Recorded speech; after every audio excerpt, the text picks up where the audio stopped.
ax² plus bx plus c equals to 0 এর উভয় বীজই ঋণাত্মক হওয়ার শর্ত। তাহলে ax² plus bx plus c equal to 0 এটা দ্বিঘাত সমীকরণ। তো যেহেতু এটা দ্বিঘাত সমীকরণ, তাহলে এখানে অবশ্যই একটা কন্ডিশন দেওয়া উচিত যে a নট ইকল টু 0। তো সেই দ্বিঘাত সমীকরণের যে দুটি বীজ থাকে, আমরা জানি দ্বিঘাত সমীকরণের দুটি বীজ থাকে, সেই দুটি বীজই ঋণাত্মক হওয়ার শর্ত। কোন শর্তে একটা দ্বিঘাত সমীকরণের দুটি বীজই ঋণাত্মক থাকবে সেটা আমরা বের করি। তো মনে করি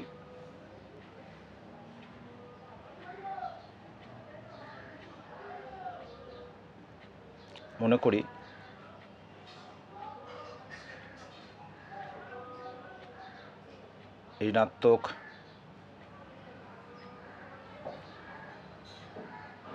বীজ দুটি হলো আলফা ও বিটা। আলফা এবং বিটা কিন্তু ঋণাত্মক সংখ্যা, ঠিক আছে। আমরা জানি যে বীজদ্বয়ের যোগফল আলফা প্লাস বিটা সমান মাইনাস b/a এবং বীজদ্বয়ের গুণফল আলফা ইন্টু বিটা সমান c/a। এবার লক্ষ্য করে দেখো যে যেহেতু আলফা এবং বিটা উভয়ই ঋণাত্মক, আমরা জানি যে negative into negative equals to positive, তাই তো? এটা আমরা ছোটোবেলায় শিখেছি। তাহলে আলফা এবং বিটা যেহেতু উভয়ই ঋণাত্মক, তাহলে আলফা প্লাস বিটা এও কী হবে? ঋণাত্মক। এবং আলফা ইন্টু বিটা কী হবে? ঋণাত্মক ঋণাত্মক ধনাত্মক, এটা কিন্তু হয়ে যাবে ধনাত্মক হবে, তাই তো?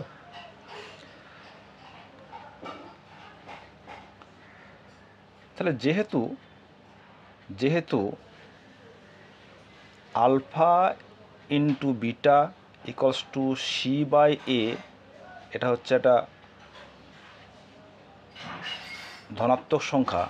আমরা জানি যে ধনাত্মক বাই ধনাত্মক সমান হচ্ছে ধনাত্মক এবং নেগেটিভ বাই নেগেটিভ সমান হচ্ছে কিন্তু পজিটিভ।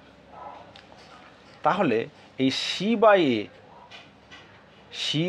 কে যদি ধনাত্মক সংখ্যা হতে হয়, তাহলে c এবং a উভয়কে কিন্তু একই চিহ্নযুক্ত হতে হবে। এটাও যদি প্লাস হয়, মানে c যদি প্লাস হয় তাহলে এও প্লাস হতে হবে, c যদি মাইনাস হয় একেও মাইনাস হতে হবে। তাহলে এই যে c/a-কে যদি ধনাত্মক হতে হয়, তাহলে c ও a একই চিহ্নযুক্ত হতে হবে।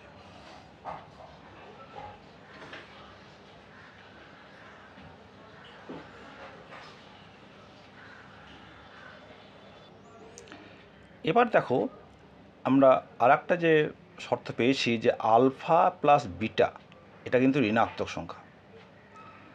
তাহলে আলফা প্লাস বিটা ঋণাত্মক, আর এখানে মাইনাস b/a, তাহলে কী পাচ্ছি দেখো? আলফা প্লাস বিটা এটা হচ্ছে ঋণাত্মক সংখ্যা,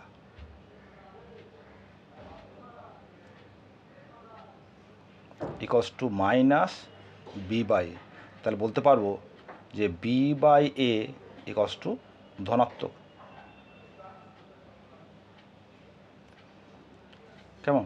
কেন ঋণাত্মক তো কেটে যাচ্ছে। তাহলে b/a-কে যদি ধনাত্মক হতে হয়, তাহলে দেখো আগেই দেখেছি যে পজিটিভ বাই পজিটিভ সমান পজিটিভ, নেগেটিভ বাই নেগেটিভ সমান পজিটিভ। তাহলে b এবং a এদের কিন্তু একই চিহ্নযুক্ত হতে হবে। অতএব b ও a একই চিহ্নযুক্ত হতে হবে। তাহলে এর আগে কী পেয়েছি? যে c ও a একই চিহ্নযুক্ত, এবং এখান থেকে পেলাম যে b এবং a সেও কিন্তু একই চিহ্নযুক্ত। তাহলে আমার আলফা এবং বিটা যে দুটো বীজ আছে তাদের যদি ঋণাত্মক হতে হয়, তাহলে বলতে পারবো যে অতএব a b ও সি একই চিহ্ন যুক্ত হতে হবে। তাহলে এই হচ্ছে আমাদের শর্ত। ঠিক আছে, তাহলে x square plus b x plus c equal to 0 এই দ্বিঘাত সমীকরণের দুটি বীজই ঋণাত্মক হবে, তার শর্ত হলো যে এ বি সি একই চিহ্নযুক্ত হতে হবে। এটাই হচ্ছে আমাদের রিকোয়ার্ড কন্ডিশন। তাহলে এক্ষেত্রে বলতে পারি যে এ ও সি এর চিহ্নযুক্ত যদি বি এর থেকে বিপরীত হয়ে যায়, এ ও সি এর চিহ্ন বি এর বিপরীত হলে বীজ দুটি কী হবে? বীজ দুটি হয়ে যাবে ধনাত্মক হয়ে যাবে, তাই না? তাহলে এ বি সি যদি একই চিহ্নযুক্ত হয় তাহলে বীজগুলি হবে ঋণাত্মক, আর এ ও সি এর চিহ্ন যদি বি এর থেকে আলাদা হয়ে যায় তখন হয়ে যাবে ধনাত্মক। এরপরের একটা আলোচনায় আমরা দেখব যে কখন এই x square plus b x plus c equal to 0 এই সমীকরণের বীজগুলি একে অপরের বিপরীত চিহ্নযুক্ত হবে। ঠিক আছে, তার মানে আমরা পরবর্তী আলোচনায় বের করব যে আলফা ও বিটা কোন শর্তে, যে আলফা ও বিটা